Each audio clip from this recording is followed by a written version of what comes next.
How much money do I have in my current studio build? Hello everybody, welcome back to the channel. I've had some sort of recording setup for the past 15 years plus, starting out with just the most basic equipment you could possibly have. So I was sitting around the other day looking at what I have now, and I started thinking, how much money have I put into all of this? So I made a list and started adding things up, and now I'm doing a video on it. I'm gonna share with you the total value of my current studio setup.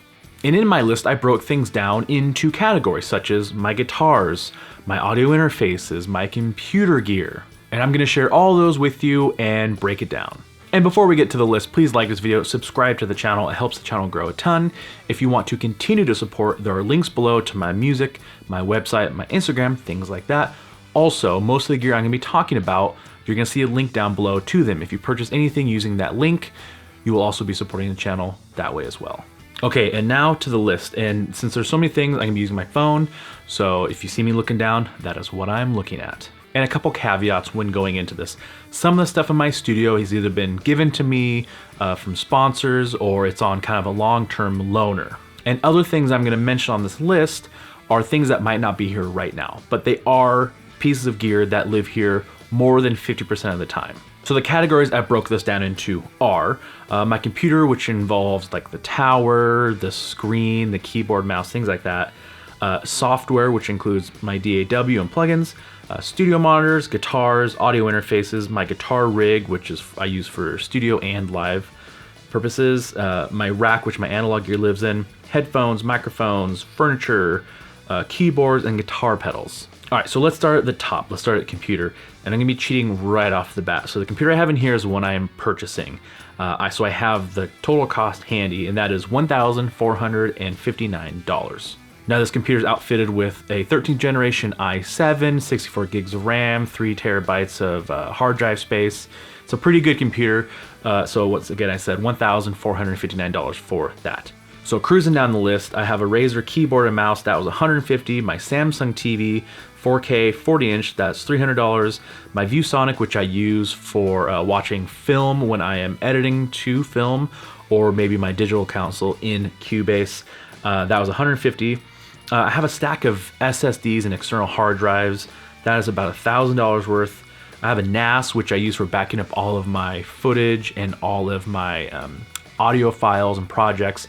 Basically what that is I send it to my NAS, and there's 2 hard drives in there, and they mirror each other. So if one goes down, you can pop in a new one and it mirrors it back over. So as long as the device itself doesn't catch fire, I should hopefully always have a hard copy of my digital projects on hand.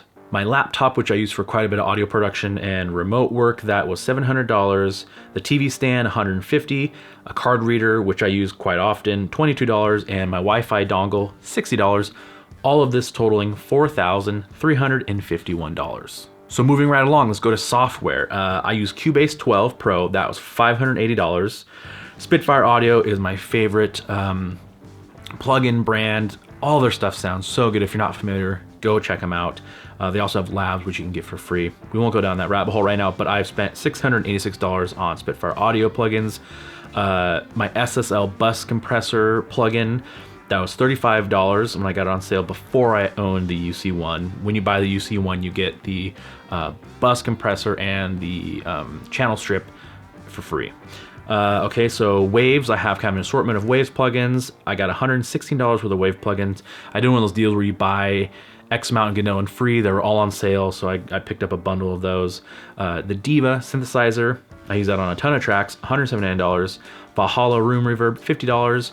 Ozone Mastering Suite 9, $349. And Steinberg Wave Lab Elements, $99. So all of that software comes to $2,094. All right, so let's move on to studio monitors. I have 2 sets of studio monitors and 1 sub. My main go-to ones are my Focal Alpha 65s. Those were $700. I also have Kali Audio LP6s. Those are valued at $389. And then my PreSonus T10 sub is valued at $450. All of that totaling $1,539. All right, let's talk guitars. So in this category, I'm gonna break some things down a little bit differently. So for example, I have a Gibson Explorer 76 reissue that new went for about $2,000. I bought mine for my brother for $850. I have a custom built guitar that I only paid $1,300 for. And those, when he sells them separately, go anywhere from $1,500 on up to $2,000 plus. So for those two in this list, I have $850 for the Gibson and $1,300 for my custom. Okay, now moving on to one of the first guitars I bought when I had a job is the Schecter Triple X Custom from 2005. I paid $600 for that guitar. I also have the Squier 60s Vibe bass. That was only $275. My first guitar ever, my Yamaha RGZ 612, which I paid $212 for. And I also have a Breedlove acoustic guitar, which I paid $950 for. This other guitar, it's an Araya Pro 2. I don't know what to value this at. It was given to me / kind of lives in the family. It's seen some stuff, but I can't find anything on this guitar. Every time I look up anything on it, it might be the correct body, both a different headstock or the right headstock with a different body. I've looked for so much information on this guitar, can't find anything. So it could be worth $1 million, could be worth $100. I'm just gonna put a value of 1,000 on it. Maybe more, maybe less, we don't know. But so all of the guitars comes to $5,187. While we're on the guitars, let's talk about the rig that I use for recording and for live performance. The Gator case that everything lives within, the rack, comes with wheels. It's actually quite lovely, $349. The Furman power conditioner, $99. The Shure wireless that I've had forever was $379. The Crown Power Amp was $350. And I have that because I run a Fractal Axe FX 2, which I bought for $1,700 many moons ago. So all of that comes, oh, actually also my Mesa Boogie 212 rectifier cab is $350. I got a crazy good deal on that. It's like new, got it from a friend. I think new, they're about $800, $900. Anyway, guitar rig, $3,202. Now let's kick down to guitar pedals real quick. So some of these you've already seen me do reviews on. I've talked about the Behringer Amp Modeler pedal, $25. The Behringer Vintage Overdrive, $25. Fuzzy Face Octave pedal, $38. Beat Buddy, $379. The Rivera RM1, $250. The best purchase I've made for my guitar rig probably ever, maybe even over the Fractal. If you don't know what they are, look them up, Rivera RM1, fantastic. I have a Ernie Ball volume pedal for $90, Dispatch Master for $200, Switchblade for $56, Crybaby wah pedal $99, and then the pedal board I use approximately $200. Okay, let's talk audio interfaces. I run two audio interfaces, not at the same time, but they're both Focusrite interfaces. If you watch my channel, you're very familiar with these. I run the 18i20 third generation and the 2i4 second generation. The 18i20 I got B stock for $350, and the 2i4 second generation I only paid $144. So total of the interfaces come to $494. All right, so let's talk about the rack that I have all of my analog gear in. The Gator Frameworks rack itself was $230. The SSL UC1 was $699. The Furman power conditioner I use over there is $74. The Focusrite, I've already talked about that. Not going to add that to this total. Then I've got my Warm Audio WA73, which was $679. I got the Warm Audio WA76 compressor, that was $400. I've got the EQP EQs from Warm Audio, two of them, totaling $998. And I've got the Warm Audio Bus Comp for $599. All of that, not counting the Focusrite, comes to $3,704.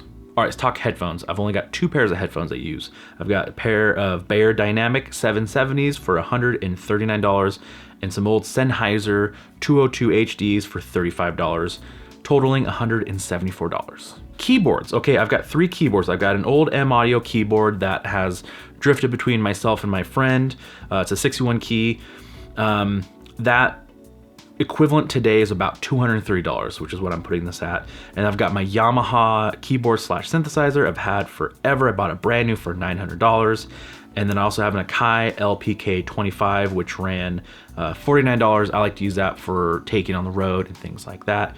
So all of my keyboards come to $1,179. All right, microphones. Now some of these, I have other microphones in different places I either share with people or I just don't have a need for them here. The ones I'm gonna list are the ones that I have actively in my studio that I use on a semi-regular basis. So starting off with the SM7, that was $379.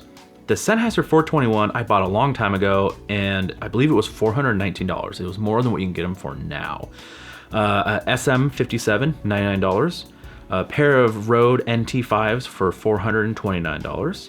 The Behringer C1, which I bought when it was on sale for $29. It actually does not sound that bad at all for $29.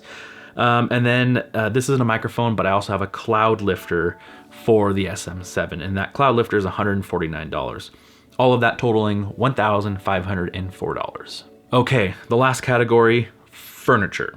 So my office chair I got on sale, I think at Staples for $149. It's all right, it's not bad. It's kind of getting squeaky on me, but it's relatively comfortable. I have an ottoman that I use for storage that usually sits off camera. It's where someone can sit if they're tracking guitar or bass or something like that. That was $65. Pillows that sit on it were $10 each. Got 2 of them, so that's $20. LED lights that I have around the studio, $50. Floor lighting, $30 each, equals $60. The desk build I've done a video on it. I highly suggest watching it.